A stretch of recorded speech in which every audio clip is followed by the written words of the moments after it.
Welcome, everyone, and happy Wednesday. I hope everyone's new year started off well. And thanks for taking time out of your busy schedule to join us today. My name is Gina Smreki. I am the events manager at Newsfire, and I'll be your host for this live session. In celebration of the new year, we will be giving away two big prizes for attendees. The first is a 1 hour cybersecurity discussion with one of our top consultants, and the second is a $125 Amazon gift card. I will be reaching out via email to notify the winners, so make sure to watch your inbox in the coming days. It is time to get started with today's webinar, which is centered around the topic of cybersecurity predictions and what to expect in 2022. You'll be hearing from our two top security leaders on what we see coming this year. If you have questions for today's presenters, please type them into the questions tab on the bottom right corner of your screen, and we'll collect your questions and address them at the end. With that, it is my great pleasure to introduce you to our thought leaders today, Louis Dunsworth and J.R. Cunningham. Louis is the Chief Executive Officer at Newsfire, and JR is the Chief Security Officer at Newsfire. But before I turn it over to Louis and JR, we'd like to get your feedback on our poll. So, which of these items listed are most concerning for you in 2022? You can cast your votes by clicking on the polls tab at the bottom right corner of your screen. And what we'll do is come back to the results and review them later in the webinar. And now I'll turn it over to Louis. Good afternoon, everyone, or good morning, wherever you're joining us from. Really a pleasure having you guys with us today. Like Gina mentioned, I'm going to co-mediate this conversation with Mr. J.R. Cunningham. It always helps to have someone good looking on the call besides myself. And hopefully today we'll be able to provide you guys with hopefully some thought-provoking topics and different approaches and different ways that we see 2022 and beyond shaping out. We're going to take it a little bit different approach today. One of the things that we've recognized for spending several years in the industry is the fact that, when you think about running a very good security program, there's only so much you have control over. And there's a lot of strategies that you have to employ on a day-to-day basis to not only build, but also run a successful security program. And hopefully we'll touch on a lot of those topics. Definitely interested in everybody's feedback. Would love a ton of questions. JR and I always try and answer as many questions as we can through the course of the conversation. So with that being said, we'll go ahead and hop into the conversation for today. And the first prediction that we have on here is really that the pandemic fatigue is going to continue. We've had quite a few conversations internally with our existing, our own internal teams about the stress, the strain, the fatigue that has actually occurred over the last couple of years. And it's also creating a lot of business challenges for everybody involved, regardless of what type of business, industry, what size team you have, et cetera. And I think one of the things that we've done internally is look at a few different ways of combating that fatigue. And as you can see, this isn't all just about security. This is, at the end of the day, to run a good security program, you've got to focus on people, and the people are the ones that are feeling the fatigue. And one of the ways that you can do that is a few different things. I'll run them through real quick and get JR's thoughts as well. But to have flexible and innovative work models, the old ways of going into the office, 5 days a week, 8 to 10 hours a day, whatever it may be, that's all changed over the past couple of years. And I think not only do you have to have flexible work models in regards to where people are working, it's actually the times that they are working, flexibility in schedules, whatever it may be. The second area is to do less, not more. I mean, when you have teams that are fatigued, you got to really focus them in on the things that matter, that are driving your program forward, that are really going to move the needle over the course of the next 12 months. And then finally, focus on the human connection. One of the things that we do internally is really focus on culture and engagement and making people excited about working at the business, et cetera. So regardless of what you're in, I think these three things need to be in place to kind of overcome some of that pandemic fatigue. One of the areas that JR is particularly good at is really building that human connection. JR, give us some ideas. You know, we talked a lot about different ways of doing things, but you personally, what have you seen within your teams over not the last 12 months, but how we can lead them forward in the next 12? Yeah, Louis, I think really COVID has forced us to think a little bit differently about how we think about running a security program. The days of having this robust office network environment where everybody comes into work and is protected, those days are kind of over. And so some of the things that we traditionally didn't really think about or didn't budget for in cybersecurity, we've had to consider things like protecting people at home, helping people with their technology at home, as they're working in a home environment, building in budget for controls that can be used at the personal level, things like password managers, credit monitoring, and then finally being willing to the human connection point to say to our employees, what, if your kid has a problem with their iPad, have them call our support help desk. Stuff that traditionally in cybersecurity we would say, hey, you're responsible for your own stuff and I'll protect the company's environment. And we've really had to bend and flex and say, you know what, we want to protect our employees, the whole person, because their home environment is now part of our environment. And so really extending our security program to more personally protect our employees and their families is something that we've had to do, and historically hasn't been part of things that we would budget for or controls that we would go look for. Last year, as you know, we launched an initiative called New Spire at Home, and really the idea was, how do we best protect our employees' personal digital lives in a way that makes them more secure and protects the company? And I think that's been a shift that maybe it would have happened anyway, but COVID has certainly accelerated it. Yeah, I agree. And I think, to sum it all up, I think just, if you lead a team or if you lead an organization or even a business, just recognize the fact that there's a lot of different scenarios that people are dealing with through the pandemic. A lot of them are fatigued. Everyone's trying to come up for air, so to speak, after a really chaotic 2 years. And we see the tail of the pandemic continuing.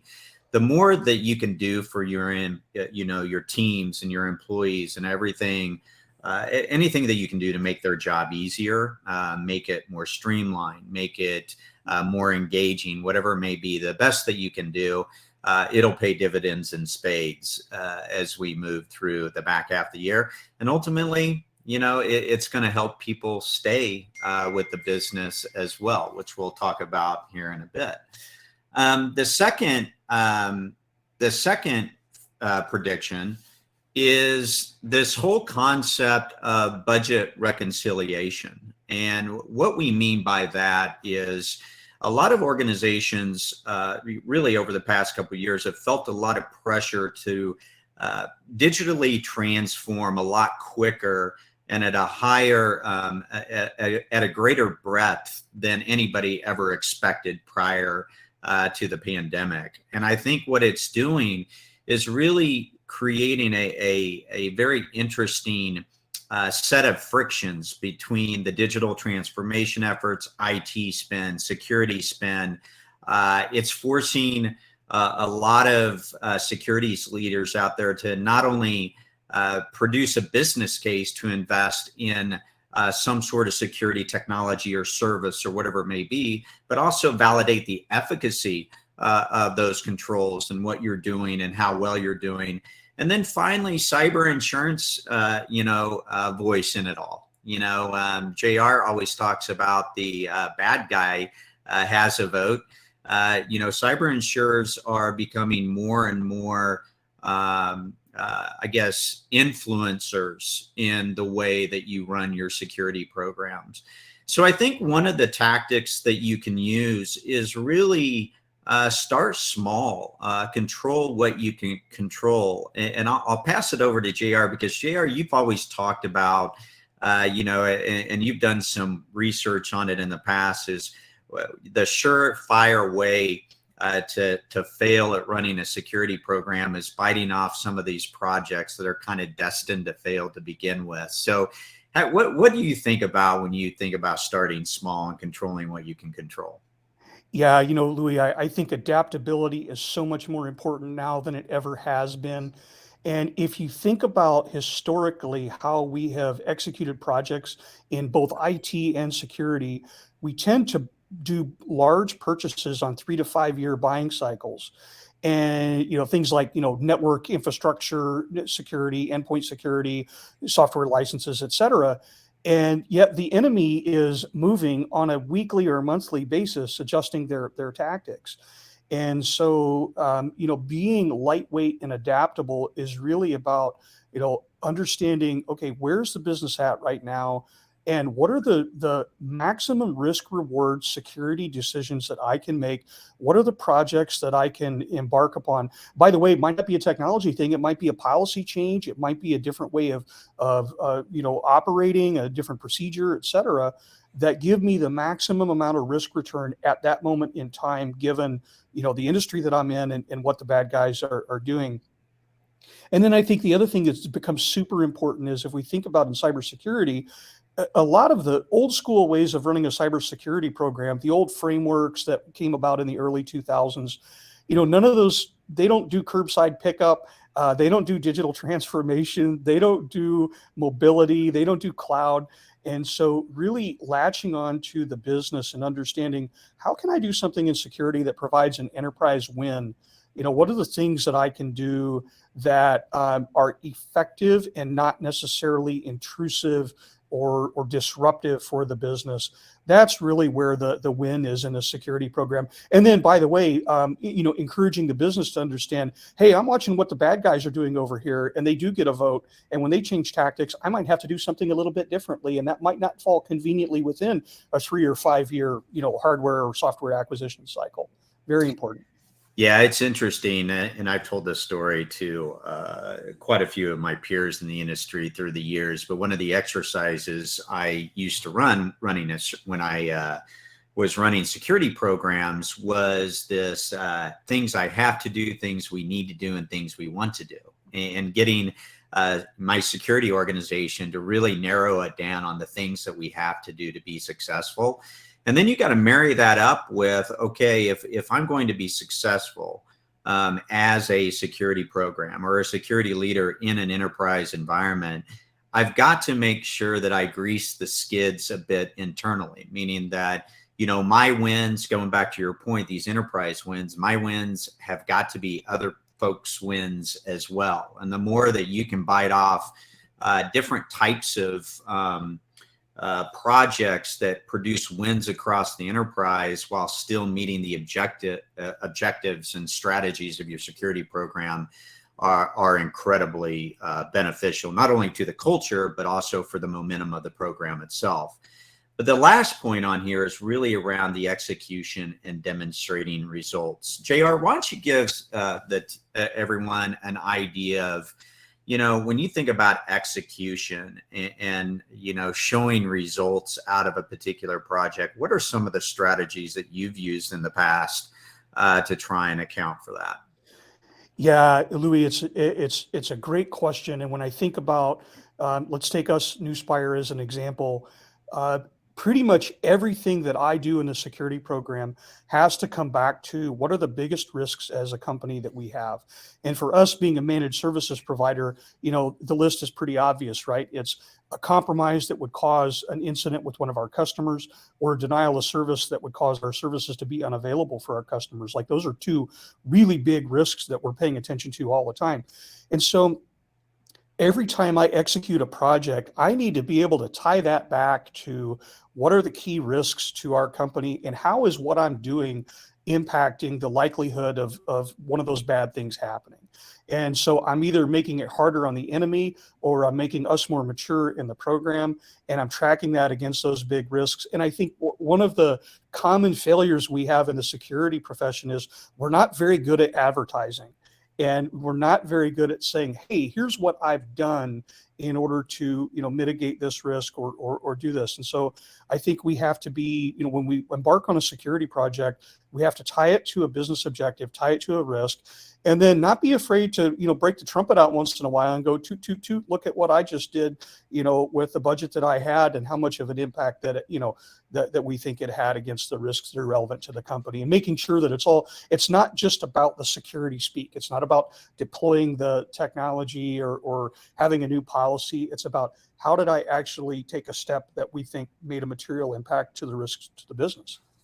How is execution? And I know internally we spent quite a bit of time over the past 6 to 9 months within the cyber insurance realm, not only trying to understand how we can serve our clients better with everything cyber insurance, but also making sure that we can align ourselves with how the industry is changing. When you think about when I talk about execution and results, and what we've learned from the cyber insurance industry, what types of changes are we seeing in 2022 and beyond in that realm? Yeah, I think the expectation of what a minimum required security program is changing. And when we look at even cyber insurance policy renewals, or we look at what our customers are asking of us from a security program point of view, it's no longer good enough to just put a check in a random compliance box. There are some specific expectations that the insurance industry and customers have of what they want to see in a security program. I'll give you a great example. When we renewed our cyber insurance policy last year, they actually wanted to know, how many domain administrators did we have? And I have never been asked that by a cyber insurance provider, in the 25 years I've been in this industry. But that was a metric that they wanted to know. And, had that list been too big, it might have, put us in a situation where we would have, had difficulty renewing the policy, or that kind of thing. So I think, from an execution point of view, the days of just putting a check in the box and going, okay, I hope they don't ask me the next question, those days are over. Like, the next level of validation and higher expectations are there.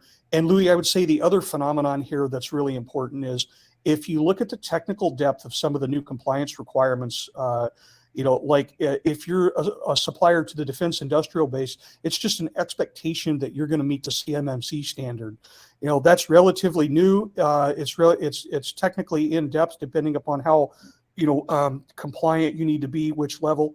But there are emerging standards that go far beyond the old ways of just kind of asking really top level, scratch the surface questions about the program, and diving deeper into, no, what are you actually doing to prevent, really bad things from happening, like ransomware or denial of service attacks, et cetera. That's I think if I was to summarize, some of the tailwinds we're seeing within this particular topic, it's really, if you're going to spend money, make sure that you spend things on the things that matter and the things that are going to move the needle. Number two, make sure whatever you invest in is being very effective. And then three, make sure you can show the results of those efforts and show hopefully successful results, because the more that you can show, not only internally to the leadership team, but also externally to different, like your underwriters at your cyber insurance, company, or whatever it may be, the more that you can show people that you're operating a very effective program, the better off you're going to be moving forward. And Louis, you brought it up, and I'll just add, I did do a study. I called it the CISO killers, the projects that were most likely to cause a security leader to not have their job anymore. And, when I look at those projects, what were they? They were very complex, hard to execute technology projects that yielded limited risk reduction. Things like DLP implementation, network access control, mobile device management, GRC tools, internal PKI deployments. Like, those are projects that are really big. They're really capitally intensive. They're really human intensive, and they don't quite yield the risk result that that we often expect. And so, when I look at those and when I think about execution, I think, small is better when it comes to the security project space. Well, and given the fatigue that we're seeing in the industry, the last thing you want to bite off in 2022 is probably that big, I guess you could say, program killer project, right? Right. So just be careful on that front. So prediction number 3, I think this is one of those things, and this is once again another area that we've spent quite a bit of time on, is really, I think we can start to anticipate regulatory changes. And, I think every time you turn around, there's some sort of policy or regulation or some law that's they're trying to advance in Congress to change the rules, for lack of a better term, around cybersecurity, expectations that they have on different different providers of services. You look at CMMC with the federal government and everything from that perspective. But the one thing that, our recommendations there are I'll run through these real quick. And I know this is a hot topic for JR, and I'll definitely let him jump in. Pay attention to the regulatory environment to the point to where you're in the know. Just stay on top of it. But leverage it, and probably more so for the strategy and the construct of what you need to put in place. And then the third piece is knowing, and because of all that, knowing that don't overreact on the changes, because as we know, any sort of regulation takes time, not only to get passed, but also have the enforcement applied, I guess you could say. So you can't stick your head in the sand and not assume that it's not going to come. Assume that it's going to come. Adopt some strategies that are going to set you up for success in the future when it does come. Because if you're staying on top of things, you got a pretty good idea on where things are heading. And then ultimately, don't overreact. Don't walk into your, the C-suite or the board meeting and say, I got to have all this money to do X, Y, and Z because this new regulation is going to come down the pipe. And 3 years later, you still haven't finished implementing everything that you said you needed to do, and they still haven't started to enforce the regulation. So you just got to be very pragmatic in your approach and make sure that you don't, outkick your coverage, so to speak. But JR, I know this is an area where you're very sensitive to. What are your thoughts on this space as well, specifically with regulatory changes and how we can, keep our eyes open, and what do we need to keep our eyes open for? Yeah, Louis, this is a fascinating area in part of our profession where, we kind of have to put the lawyer hat on once in a while, right? Which a lot of us that are native, security practitioners, that's kind of a new domain for us. When I look at really the biggest group of regulatory changes that have happened in the last half a decade, it's really been around privacy. GDPR, the European Data Protection Regulation, came into effect May 25th, 2018. And then you've had all kinds of privacy laws that have spawned out of that. California privacy law, China passed a privacy law, Russia passed a privacy law. And, we often see, organizations have this knee-jerk reaction. There's a new privacy law or a new data protection law in a country that I'm doing business in. What am I going to do to be compliant with that law?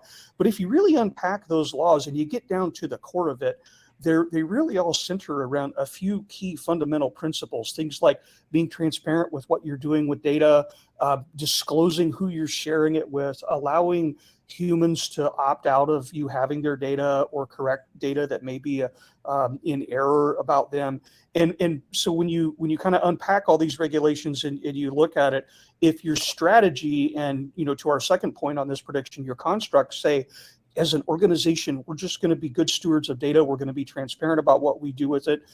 You're going to, at a minimum, be 80% covered on a lot of these regulations without having to do that knee-jerk, here's a new one, I've got to quick, modify the entire security program to adapt to. Now you're just turning knobs and switches in order to be compliant with the regions that make sense for you. And, I think if you go all the way back to regulations like the PCI standard, how many of us just completely rewrote our entire security programs to be compliant with the regulation of the day? And, the regulatory environment is complex enough. And to your point you made earlier, that these laws take time for the case law to develop and what does reasonable look like, that, if we knee jerk and retool our security program, we run the risk of losing our credibility internally because we're always going to be doing the, squirrel, let's look over here and chase this regulation. And so I think, having a good strategy around being compliant with regulations with an eye towards, we got to watch what they are. We've got to see, what's happening. South Africa just passed a privacy law that's got some little nuance. It's a little different than Europe's, privacy laws. Okay, maybe we need to make a little adjustment here or there, but not overreacting is critical. Yeah, I think it's there's no, secret here as much as the fact that, hey, if you do the baseline fundamentals extremely well and you stay in touch with how the industry is changing, not only from a security, compliance, and regulation standpoint, and you stay on top of things, you can slowly but surely, as time moves on, weave and design these types of controls into your security program. So when it gets to the point to where you have to be compliant with some sort of set of controls, there's not this crescendo moment where you're walking in asking for all these different resources and money and people and tools and everything of that nature. It's almost you've just built it over time. And it kind of goes back to what we were talking about earlier. If you can control what you control and you start to do things the right way and you design it and what you're trying to do with an eye towards the future, anything compliance related or regulation related is going to be a lot easier to meet those requirements moving forward.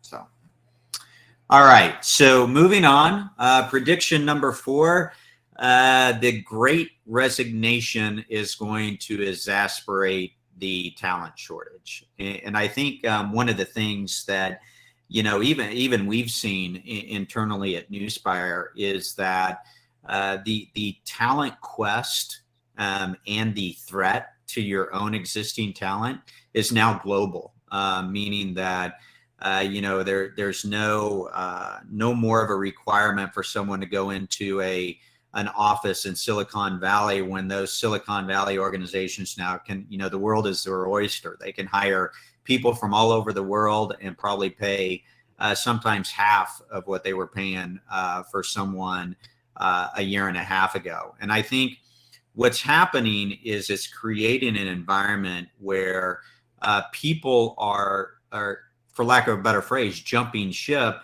for a variety of different reasons. Maybe it was just the moment that gave them, they've always wanted to move on or looking for something different in their career and they decided to take the leap. Someone dangled a lot more money in front of them, different benefits, different opportunities, a promotion, whatever it may be. But the long and short of it is that it's gotten to the point to where, and JR and I have talked about this for years, is that at some point in time, we got to stop talking about the Great Resignation and stop talking to a certain degree about the talent shortage and doing something about it. And there are certain tactics that you can leverage. And The first one is always automating the fundamentals, everything from RPA to automation to different types of SOAR technologies, whatever you can do to automate the parts of your program that are highly redundant, require a high degree of consistency, areas where you're very confident in the fidelity or the accuracy or the confidence level associated with something that you're automating. But at the end of the day, you should always look at automating what you can. Now, how do you get there? Well, the key is making sure that, number one, you have good processes to begin with. If you automate crap, you're going to have crap automated. So just make sure that you go through the process of ensuring that your processes are clean and up to date and optimized as much as possible. And then second, it provides no value. And this is something we've learned internally. We're not infallible ourselves, but there were processes that we've automated that we shouldn't even have automated to begin with. We should have just stopped the process and went in a different direction. So don't be afraid to stop doing something as part of that reconciliation process, to be able to say, okay, what do I automate and what do I not automate?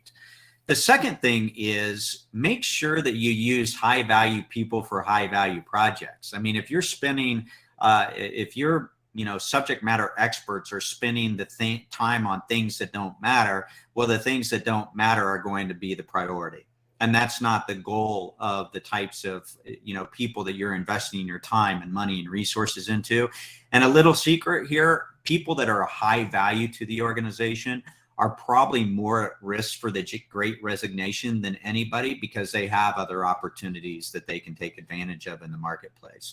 And then finally, embrace your core capabilities and outsource the rest. This was one of the first principles I learned when I started to really learn what cybersecurity was. This was several years ago. I was handed a security program, asked to build it from the ground up.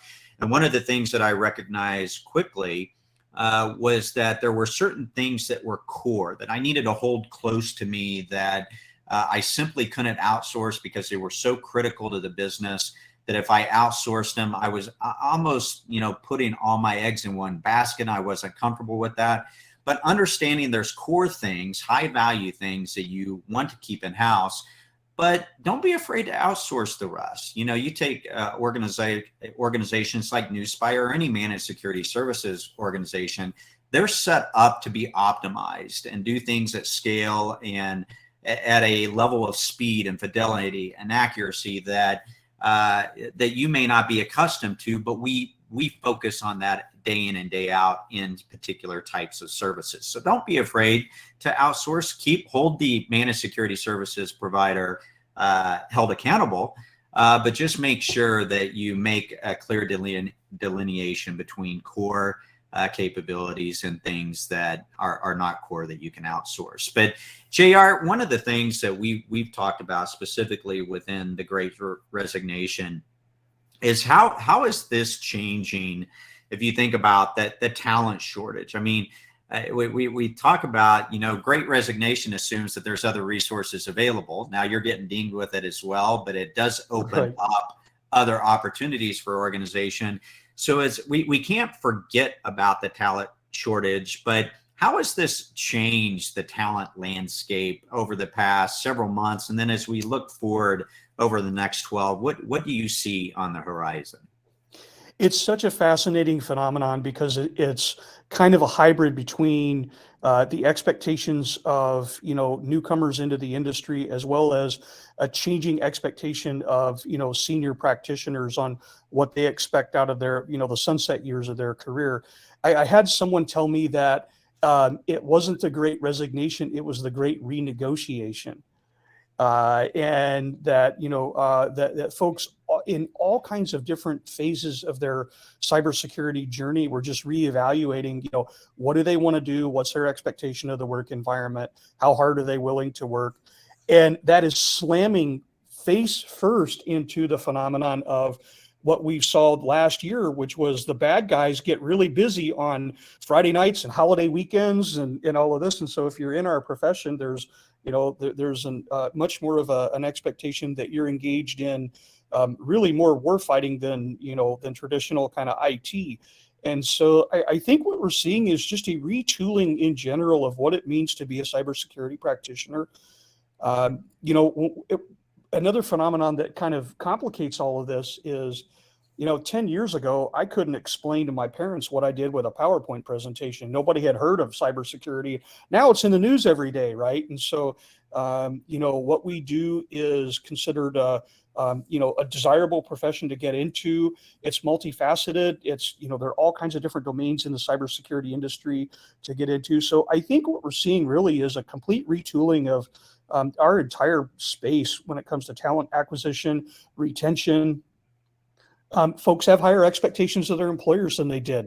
You know what? They want to be able to sit down at their desk if they go into the office and stream some music and watch a YouTube video or do social media. They want to, they want to have some freedom that in the past was really not germane to, our profession. So quite a change, and I think it's all on all of us as leaders in the industry to adapt to that and make sure that we're acquiring and retaining, the top level talent.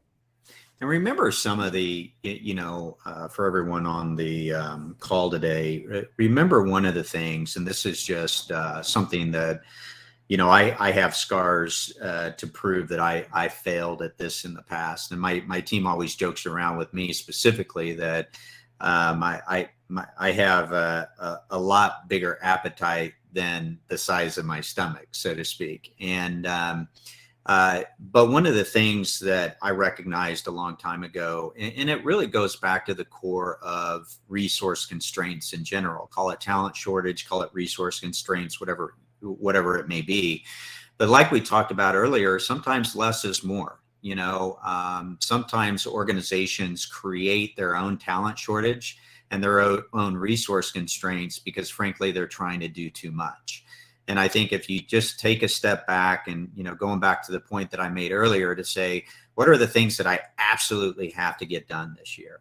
We focus on 3 imperatives on an annual basis. Any more than that, you're probably overshooting yourselves. I mean, before you know it, it'll be December and we'll be talking about the end of year, et cetera. So just make sure that one of the best ways that you can control some of the talent shortage and resource constraints, whatever it may be, do less and do great at what you do less on, and you'll find a lot of success in that strategy.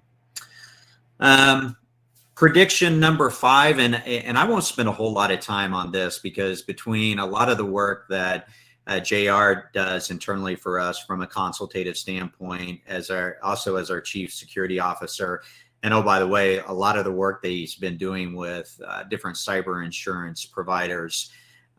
We're starting to see a trend or, a tailwind in regards to ransomware and response. And it's not that one is causing the other as much as one is causing the other to adapt. So I'll kind of throw it over to you, JR. This is, like I said, near and dear to your heart. I thought you could give an idea or walk through the recommendations for everyone. Yeah, absolutely. I would say this is an area where, the days of the security practitioner walking out of the office on Friday and clicking the light switch off and coming back in on Monday to see what happened, those days are over. And specifically due to, polymorphic malware, ransomware, the speed at which lateral movement happens, being able to respond to the little incident before it becomes a big incident really is a function of fast operations, including, as we mentioned earlier, as much automation as possible. Understanding your IR plan and having that down cold. And when we say IR plan, we're not just talking about the big breach event where we get the lawyers and the PR people involved. We're talking about those little incidents, malware containment, outbound command and control, remediation, lateral movement, privilege escalation, that kind of stuff. And ideally, we create an environment for ourselves where we're going to have those small incidents and we can respond to them. But as a good friend of mine in the cyber insurance industry likes to say, if we can stop that snowball rolling at the top of the hill before it turns into a really big avalanche, that's a good thing. And so, I think that what ransomware has done really has forced us to pay more attention to the little things faster. And by the way, if you look at what a lot of the cyber insurance companies are doing right now, They're asking a question: do you have 24/7 by 365 security operations? Because they also have recognized that, that's really critical to stopping ransomware and malware in the early stages of establishing command and control and lateral movement. And so, there's kind of an expectation that the response side of ransomware is going to become more critical. We've got to be faster and stop these things before they get nasty. One more point to make here: we're actually starting to see insurance companies say that, hey, you know what? For the first 24 or 48 or 72 hours of an incident, you're on your own, and we're not going to cover you for that. And so, that's the insurance industry's way of hedging their bets for security programs that aren't set up to effectively respond. And it's also quite an incentive for us to be good and fast and automatic, if possible, at our response activities. Yeah, it's interesting. I go back several years ago when ransomware started to become an issue, and I realized that and we always one of the most important things that you can do that the majority of programs really struggle with is just good patch management and making sure that you're up to date on patches and understand where you're vulnerable and everything of that nature. And I think what ransomware has done is even put more of an emphasis on that, making sure that, kind of going back to your, snowball avalanche analogy, you want to make sure that you stop it. You may have, assets on your network that are vulnerable, but you want to minimize the breadth and the scope and the scale of that to minimize the impact as well. The other thing that I would add is that when you think about incident response, and we see this quite a bit with, and we help our clients to do it or to think about it as well, is that, whenever you have a managed services provider or anybody that you outsource a service to, just remember that they're an extension of your team. They're not going to do everything for you for the most part. There's going to be things that you're responsible for, and there's going to be things that they're responsible for. But even on the side of incident response, and one things that we work with our clients on, okay, it's one thing for us to identify something is not good is happening in your environment. It's another thing for you guys to be prepared to take what we give you and run with it. So we spend a lot of time helping our clients, kind of walk through those if-then scenarios just to make sure that they're prepared and ready to react, not only on the big issues, but hey, we got an exposed endpoint here. What do you guys want to do about it? Type conversation, and just have that dialogue up front. So the key on any sort of ransomware is make sure that we're really just practice good IT hygiene to solve a lot of those fundamental problems that you're going to see in the program, but also recognize that, hey, bad things happen, and just make sure that you're prepared to handle them when they do pop up. So, all right. And then prediction 6, security leaders aren't the only ones asking questions. I go back to, I remember a few years ago when I had gone back to H&R Block, in the middle of a board meeting they had given me about 15 minutes to present. I was about minute 10, and I had one of the board members ask me, what threat actors should H&R Block be worried about at that point in time? And I remember almost pausing in the middle of the conversation to think, holy crap, I just had a board member want to talk to me about threat actors. But the bottom line is that everybody in the organization that is being held accountable to deliver on the business, whether it's technically from a business standpoint, financially, from a risk perspective, legal, whatever it may be. So many different teams and groups and organizations are now having something built in, whether it's contractually, whether it's their job description, whatever it may be, something about cybersecurity. And whenever you have more and more people in the organization, there's a lot of pressure. You're getting hit in a multitude of different angles on a daily basis from different stakeholders in the organization, asking a lot of what if type scenarios. Learn to anticipate them, and this is the key, be comfortable not knowing the answer. I mean, I think I joke around at times that security folks are probably some of the most arrogant people in the IT or technology industry. Right. And it's really because we're forced, and we've kind of developed this mystique over the years that we need to know it all. And frankly, that's not the case anymore. JR tells a story about RSA 15, 20 years ago versus it is now, going from a handful of endpoint technology companies to 1,500 of them, or whatever it may be. And I think at the end of the day, you gotta be comfortable knowing that the industry is moving so fast and so diverse and so wide and deep and everything. Don't assume that you have to know it all. And then the third piece is know who to partner with. I mean, reach out. We've belabored the point for years to reach out to networks, share information, reach out to peers in the industry and ask for, a sounding board. How are you doing this? How are you doing that? Challenge, sometimes it's pushing back at your partner internally at your company. If they come to you and present a question to you and say, that's a great question, what do you think? What do you think is the best approach?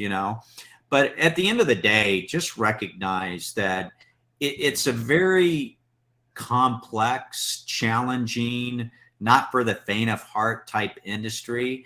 And more people are starting to ask more and more questions. And the key is that it's okay to be humble and know that you're not always going to know it all. It's becoming even more and more important over the next year to 2 years. More people are going to have a voice in the conversation. So I don't know, JR, what are some examples or tactics that you've used in scenarios, as a chief security officer, that you've had to employ to kind of handle the ambiguity or the I don't know everything, question, I guess you could say? Yeah, Louis, it's been quite a journey. When I think about the first half of my career, I was always the one who was the pain in the neck, running around the business, asking all the questions. Where is that network connection plugged into? What is that application doing? Do we have encryption on that database? I was the one that was really the individual trying to acquire data to figure out how to secure an organization. And then, now fast forward to today, I cannot hold the entire security industry in the palm of my hand. I mean, I remember the first conversation I was having with our CTO, Michael Wilson, about the security of Lambda functions. And at the time, I thought Lambda was something you put on pita bread with tzatziki sauce. I had no idea what he was talking about when it came to the specific technical security of functions as a service.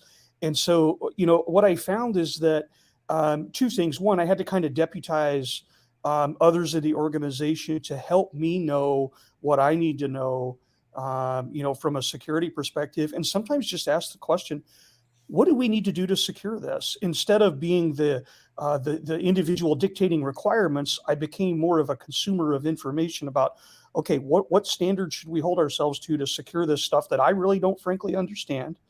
Let's figure out what industry best practices are. And then, by the way, I'll take accountability for measuring against that, testing it, ensuring that we're doing the right stuff, but leveraging, other experts to help guide the types of control requirements that we put in place. And, that's really a journey in humility to say, gosh, I just really don't know, how some of this stuff works. And I need to leverage my internal and external partners in order to figure out how to prevent, risk and protect the company. Yeah, I think the important point here is ask for help. I think, and hopefully you guys have seen through a lot of these predictions, they're not focused on a lot of technology. They're not focused on a lot of threats and everything of this nature. We're seeing a lot of things in the industry where they're becoming more people-centric, execution-centric. The fact that you can't do it alone-centric, that there's a lot of forces that are happening now and over the next 12 to 24 months that are really going to, in our opinion, make or break your security program. And hopefully with some of these tactics, it'll give you a few more tools in your tool belt to leverage as you go through the next several months. And I think hopefully, and I think this is one of those things, and Gina, I'm not sure if I need to turn it over to you now, but just to kind of recap for everyone, like I just mentioned, a lot of the predictions we focused on were really around all of the things that no one really talks about, that we know and that we've experienced as practitioners leading security programs, that we know folks have always needed to do successfully to be successful as a security program. But the state of the world and what we're facing in our communities and everything of that nature, things that are unprecedented, things that we've never seen before in our lifetimes, are really boiling things back down to the fundamentals, the things that really move the needle. So hopefully some of the tactics that we shared were very valuable. And with that being said, Gina, I'll shut up now and turn it over to you real quick. Thank you both for the great discussion and sharing your experiences and your insights on these complex and evolving topics. So let's look at our poll results. If everyone clicks on the little poll tab, you should be able to see the votes we got there. So ransomware and, oh, are you kidding? All of the above just took the lead. So 32% there voted on, are you kidding me? We have to worry about all this stuff. Followed by ransomware, and then the budget reconciliation and the pandemic fatigue. Louis and JR, as you look at that, any comments you'd like to add to the feedback from our audience? Yeah, and it's not surprising to me. I think at the end of the day, it goes back to what I was talking about earlier. You got, as a security leader, or really a practitioner of any kind, you have so many responsibilities on your plate and so many things that you have to worry about. And it's just natural to be concerned about a lot of those problems. And it takes a lot of fortitude, emotional, mental, physical fortitude to hold yourself from, getting stretched too thin, focusing on the things that really, not prioritizing things, etc. So the one thing that I would say to everybody, I know it's really tough. It's always tough. It's a muscle that a lot of us have not built. But the more that you say no in a lot of regards, the more opportunity it allows you to say yes on the things that really matter to your security program. But JR, what are your thoughts? Yeah, my first reaction when we were looking at these poll questions was, gosh, I wish I only had 6 things to worry about. But I would say that having seen the inside of hundreds of companies over the the last 2.5 decades, the programs that are the most successful are the ones that make their organization more secure over time. They continue to grind and make the difference on a day-by-day basis. And sometimes those are big wins and sometimes they're not. But when I look at all of the different things in the cybersecurity universe, having a good strategy, having a good roadmap, and then executing against it piece by piece. And then obviously, every once in a while fires break out and you got to get out the fire hose and the helmet and go firefighting.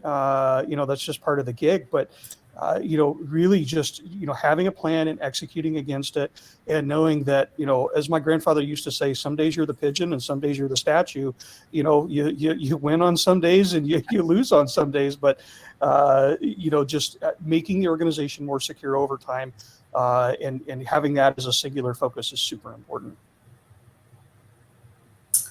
All right, thank you. And thanks to everyone for participating in the poll. I did see a couple of questions about, I think it was prediction number 4 about the talent shortage come in through the chat. So we'll get to those in just a moment. We do need to wrap up here in the next 6 minutes, so we'll try to go quickly here. So Newspire is conducting a research survey, I just wanted to mention, and we're trying to collect information on how our audience defines XDR, or Extended Detection and Response. We'd love to hear from all of you, and I'm going to go ahead and share this link in the chat in case anyone wants to participate. Also, don't miss our next webinar. Mark your calendars. It's the much anticipated Year in Review 2021 threat report findings. So that's coming up on Tuesday, 2/22/22, and we'll be presenting those findings with our partner Recorded Future. I'll go ahead and share that link to that page as well for anyone who is interested. And so moving right into questions, I'd like to address the two that came in the chat. Ryan, thank you for the question. So Ryan is asking, when we're considering our ongoing challenge with talent shortages in the security industry, are we making progress? And then if so, is the pace sufficient to overcome the threats? And if not, he's curious of your opinion on what steps that the security practitioners and leaders can take to truly impact the pace in a positive way while fully navigating the environment you described in your predictions. Well, I think if you think about the talent shortage, and we touched about on that a little bit earlier, you also got to, at the end of the day, and I've said this before to other colleagues, is that we got to hold ourselves accountable for the same shortage that we complain about, right? And a lot of it comes down to making sure that we're focusing the resources that we have on doing the right things, the things that are really the most valuable to do, and not stretch ourselves too thin, and not trying to spend money where we shouldn't be spending money and everything of that nature. But the other thing is that we've got to, especially as some of, like JR and I that are getting kind of long in the tooth in our careers, it's time for us to give back a lot more to start, passing on what we've learned and our experiences and quote unquote our wisdom to the younger, group of people that are coming up through the industry. I mean, there's so many good, I'm still amazed today every time I talk to some of the folks that we've hired out of college or out of the military or whatever it may be, how smart they are and how trained they are and how much they care about the industry. Reminds me a lot of me when I got into the industry. And we owe it. We got to get better at mentoring people to kind of carry the torch forward. We got to get better at working with local universities on better developing talent. We got to think of new and creative ways of finding people that fit profiles around aptitude versus always looking for someone with experience. So at the end of the day, I know it's kind of a long-winded no answer to your question, Ryan, but I think at the end of the day, we got to make sure that we hold ourselves accountable to try and solve the problem as well, especially for us that have been in the industry for a while and have that background.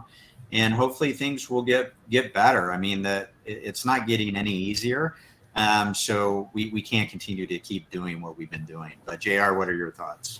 Yeah, I would just add 2 quick points. One of them is, and I wrote a pretty extensive article on LinkedIn about this a while back. We're one of the few professional industries that does not have a self-regulating body. Like, we don't have boards like doctors and lawyers do. We don't have like a professional engineering association like, certified professional engineers do. And so we really have not done a great job of regulating ourselves from a talent perspective and ensuring that, the people in our industry, are at, the highest, quality they can be. And so there's an area for improvement there. The other thing I would share, this is something that I'm pretty passionate about, is cybersecurity is not a job.